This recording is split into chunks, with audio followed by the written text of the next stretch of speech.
Hello, I'm Margot Politis. Welcome to Study English, Ielts preparation. Today we're going to look at ways to talk about something that's happened in the past. And we'll also have a look at ways to form compound and complex sentences. First, we're going to listen to a woman talk about a dramatic event in her past.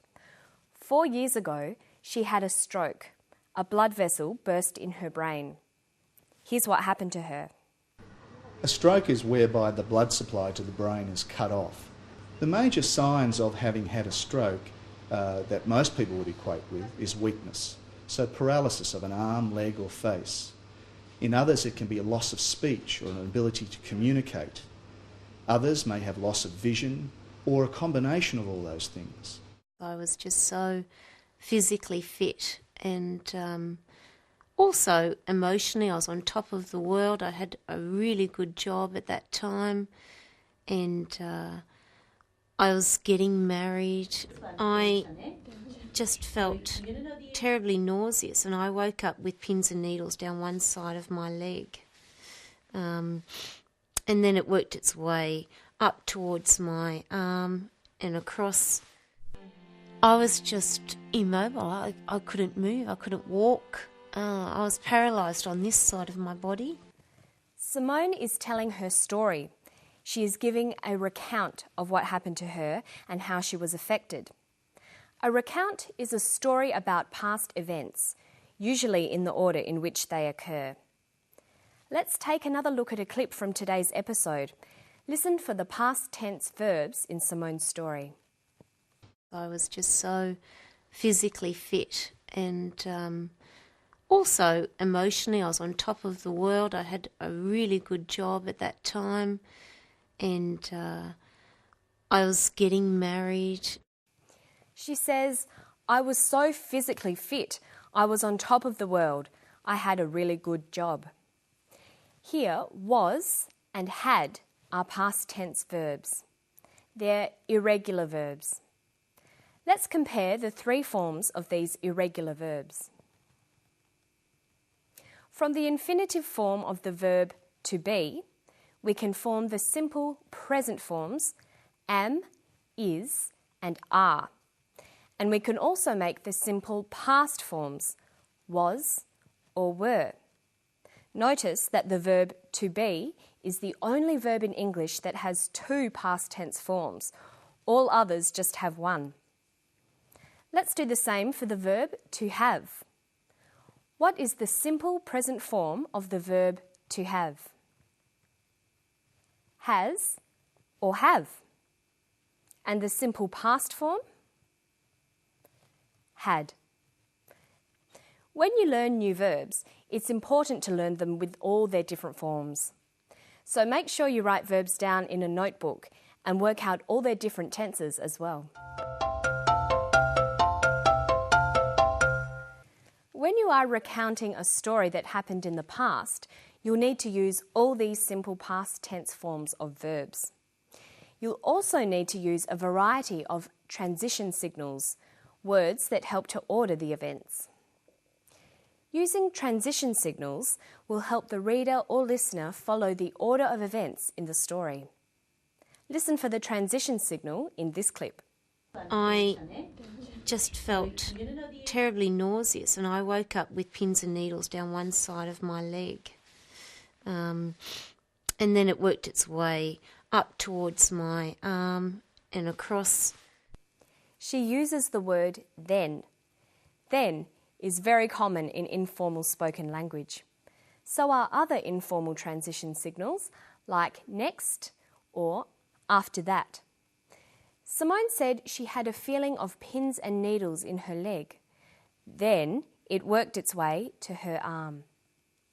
In more formal language, you might find transition signals like at first, subsequently, or after a while.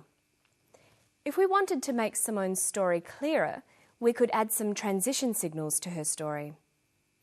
If we were writing her story, we might use more formal transition signals.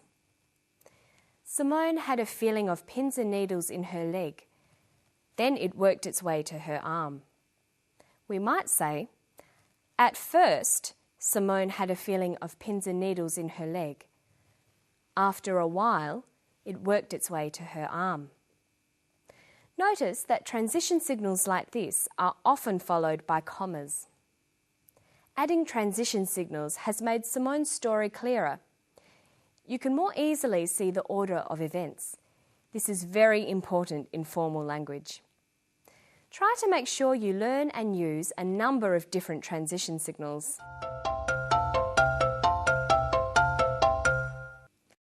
Now let's have another listen to a clip of Simone talking about her illness. Pay attention to the type of sentences that Simone uses. Are the sentences simple, compound, or complex?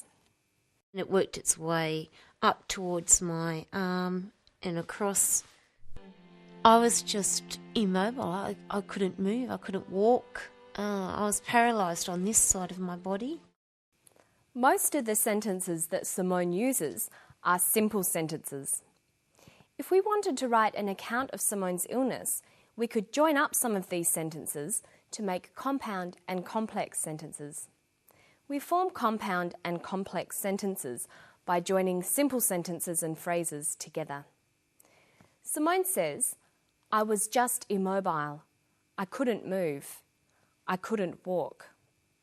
But we could edit this to say, "I was just immobile. I couldn't move or walk."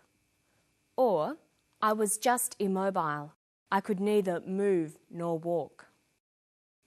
Okay, now let's finish with a quick look at the words used in the clip. Listen to the clip one more time and then we'll talk about a quick way to build your vocabulary. Listen again. I was just immobile. I couldn't move. I couldn't walk. I was paralysed on this side of my body. Simone says she was immobile. The prefix im is used to make the opposites of words beginning with M or P. Im means not. So immobile is the opposite of mobile. It means not mobile. So we can have mobile and immobile, mature and immature, polite and impolite, patient and impatient. Knowing the opposites of words is very important. Many words just have a different word that means the opposite, like hot, cold, happy, sad, in, out, up, down. But other words take prefixes that mean not, like un, de, dis, in. Listen to some of the clip again, then we'll look at how a few more opposites are formed. The major signs of having had a stroke that most people would equate with is weakness, so paralysis of an arm, leg or face. In others it can be a loss of speech or an ability to communicate. He says a sign of a stroke can be an inability to communicate. He uses the in prefix, meaning not. Inability means not having the ability. And here's a few more opposites. She says she was physically fit, emotionally on top of the world. The opposite of fit is unfit. The opposite of emotionally is unemotionally. A great tip is to try to find words with opposite meanings. Some words have several meanings, so they have several opposites as well. A good thesaurus will really help you with this. And that's all from me today. Don't forget to practice forming compound and complex sentences, and remember to practice reading and writing in English every day. I'll see you next time on Study English. Bye.